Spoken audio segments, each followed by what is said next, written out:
Hey there guys, welcome back to my channel, and today I'll be doing a what if which is a bit different from my other one. Now today I'm ripping Goku right out of his own universe and dropping him off somewhere I think he could do some good. I'm putting Goku into the MCU, which I know some people have done, but before I started making what ifs, I did have this idea, so I will just sort of be saying what I thought would happen. Now, I'm doing this with power levels because it's just a good way to scale Goku up to the other fighters. I will be giving the people in the MCU my own idea of what their power level would be based on just how they act, who they are and how they fight throughout it. Of course, they will upgrade, so will Goku, but I just wanted to explain this now. So when power levels started popping up, you had an idea of what was happening. Anyway, let's get this started. We start in the year 1988 with Goku's pod crash landing in the middle of a forest, out in the middle of nowhere. But it doesn't mean this goes unnoticed by a certain group of people who, upon picking up the crash, go and investigate it. Now, first on the scene with a team will be Phil Coulson, who is basically, you know, the go-to man to send. He shows up and finds a pod with a small child in it. Now, Phil will be cautious about the child. They will just do a quick check to see if it's dangerous or. But after seeing the only thing that's really wrong with him is he's kind of aggressive and tries to push people if they grab him and stuff. He contacts Fury and says, "We need to meet up with you because we have a child here." Or not a child, a baby. Now, after after after they've collected Goku and cleaned up the scene, they take him back to a helicarrier, which would probably be one of the first few made. So when Nick Fury meets baby Goku, he he does confirm that he isn't Kree, but he could very well be Skrull and just altering his form, but they're not too sure at the minute. For now, it doesn't look like it, as the tail sort of stands out a little bit, as a detail a child wouldn't put into it. So Nick Fury doesn't really bother calling Captain Marvel, who he had met a few years ago. Now, Nick Fury does need to make a decision here. He does need to decide if he wants to kill the baby or keep it, as he doesn't know how big of a threat this child could be. But now it's a very easy thing. He's not very strong. Goku does have his original power level of 2, so he's very easily, dealt with. But I believe at this point Hawkeye would step in. He would point out that it is a baby and he doesn't agree with the killing of a baby. Hawkeye is a nice guy on the inside, so he would try to make sure the baby isn't killed. So he says to Nick that his wife and him are planning on having kids, so he would be fine looking after this baby as long as his wife was okay with it. Now, this is just in a room with just Nick and Hawkeye, so that's the secret of him having a family is still there, which doesn't matter a lot, but just thought I would explain this. Now, Fury doesn't actually have an issue with it, but he does, and he believes putting the baby in an environment where he'll be loved and cared for might actually benefit them, because if the baby was to turn into something strong or, powerful, which could help them, it might be easier to convince him, the baby, to, join the cause. If he's a kind of person, he will be more willing to save the world.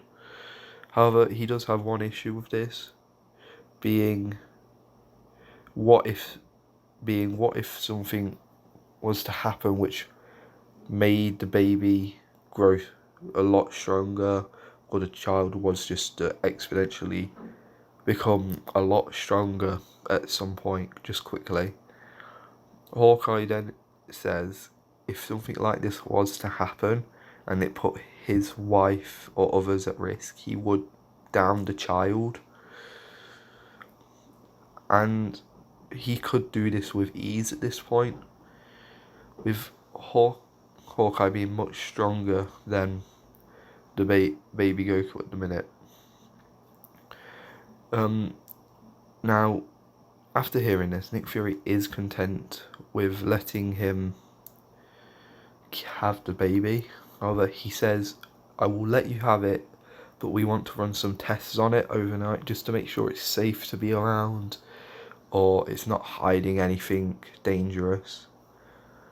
Just so we can get a little bit of data going on this, what could possibly be a new alien species, which Hawkeye sees as a reasonable thing. So, overnight, Nick Fury just gets a more thorough test if the baby leaks radiation. They do some tests on its tail to see if anything would happen or how the baby reacts to getting its tail grabbed. And basically he just does some tests to see if it's safe for other human beings to be around, which it is. There's nothing that could hurt others. So after a night, Hawkeye goes to collect the baby and heads off to his home to try and talk his wife into, letting them keep the baby. Now, when he gets back to his house, he says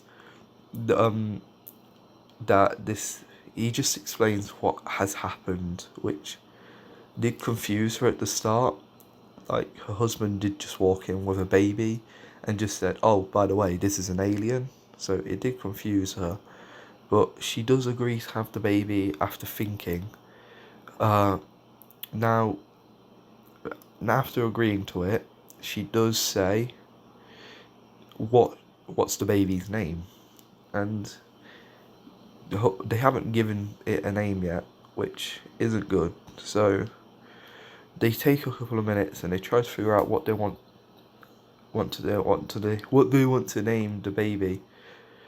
And they decide on Michael. Now, I will just say quickly, I will most likely keep calling him Goku, as it's just sort of engraved in my brain. However, I will try my best to say Michael to keep it, as true to the story as possible. And there is no reason behind the name. I just googled 19 popular names in 1998, and that was the top one. So, yeah, back to the story. Now, it's been 2 weeks since Goku / Michael had been taken on by his family, and he's already begun to become a little bit less aggressive. Like, at the start, he would try and push people and try and escape from their grasp if they were holding him. But now he does it for the first couple of minutes, but eventually caves. Now, Michael would have spent a lot more time with Laura, as Clint and Laura want the baby to get used to Hawkeye / Clint not being around as much. He has been home for the last 2 weeks just to make sure nothing bad happens, but he can see that everything's going on alright, and he's just about finished making the baby room for Michael, so he thinks after a week he will head back to report to Nick Fury, see what's happened and see if there's any jobs he needs to do. Now, after the next week, he does realise that, yes, I should probably start going back to work soon, as he can see how much the baby eats. It seems to eat a lot more than a normal baby would, which is just his Saiyan side, really. Now, upon arriving back at a helicarrier or shield base or whatever there would be for him, he does report to Nick Fury saying, yeah, nothing has happened. He just seems like a normal baby with a big appetite. So they just leave it. Nick Fury does say to report to him every couple of weeks, but other than that, just leave the baby to grow. So nothing bad really happens for the next 5 years, which makes the year 2003, with Goku / Michael now being a kind person like his mother, as after years of nurturing him, he's finally become just a kind person who isn't. He's basically just how Goku was at the beginning of Dragon Ball, but the only difference really being he's not really as dumb.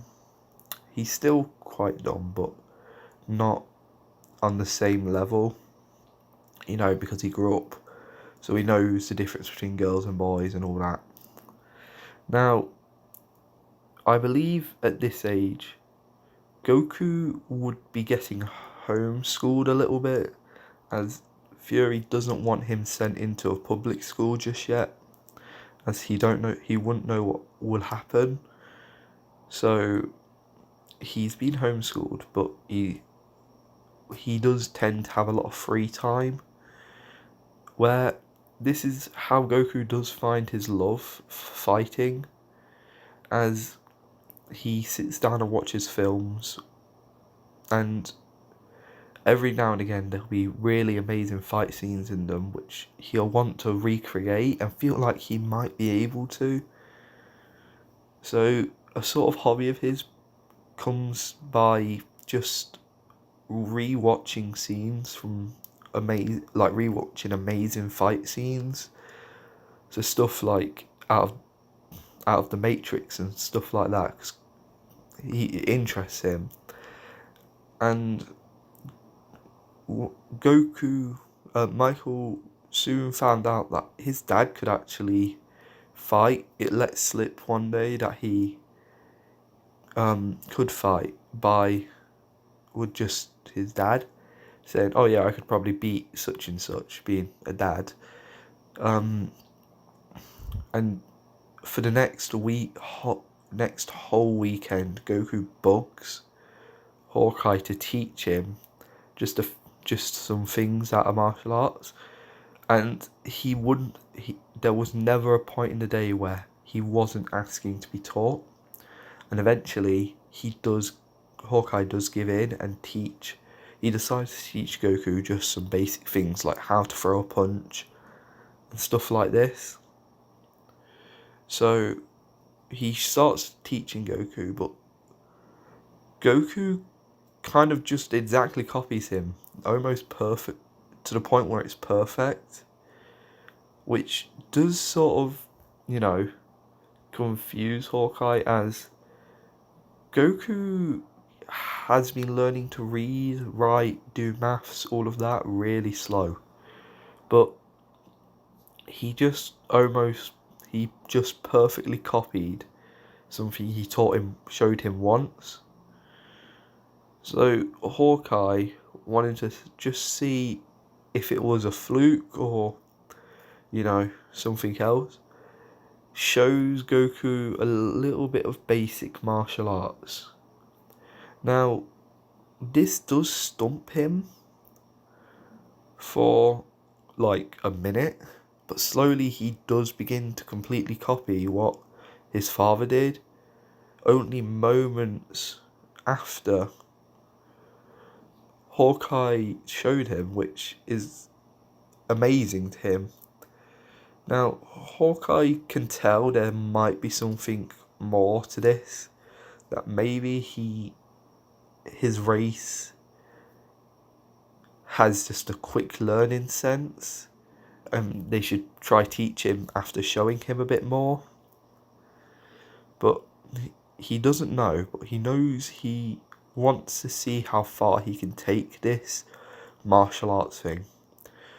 So, after talking to his wife a little bit, she does agree to let him teach martial arts to Michael or Goku. Just as I said, just to see how far they can take it. And because this is a relatively amazing development, not amazing, but something not many 5-year-olds would be able to do, just like that, he reports it to Nick Fury, who is quite happy to hear it. This could be a new possible soldier for them to have. He doesn't say this to Hawkeye, as he knows how he'll react to it, and knows he wouldn't like it. So he keeps it to himself, and for the next 2 months, whenever Hawkeye was home, he would show him a little bit more of the martial arts, and see that while he's been away, Goku has sort of learnt some other things, which I would believe would be because of Natasha, who at this point would be good friends with Clint. So whenever he can't teach Goku something, she will come in and teach him, meaning he's getting this weird, nice mix of 2 different perspectives of fighting, and Goku loves every minute of it.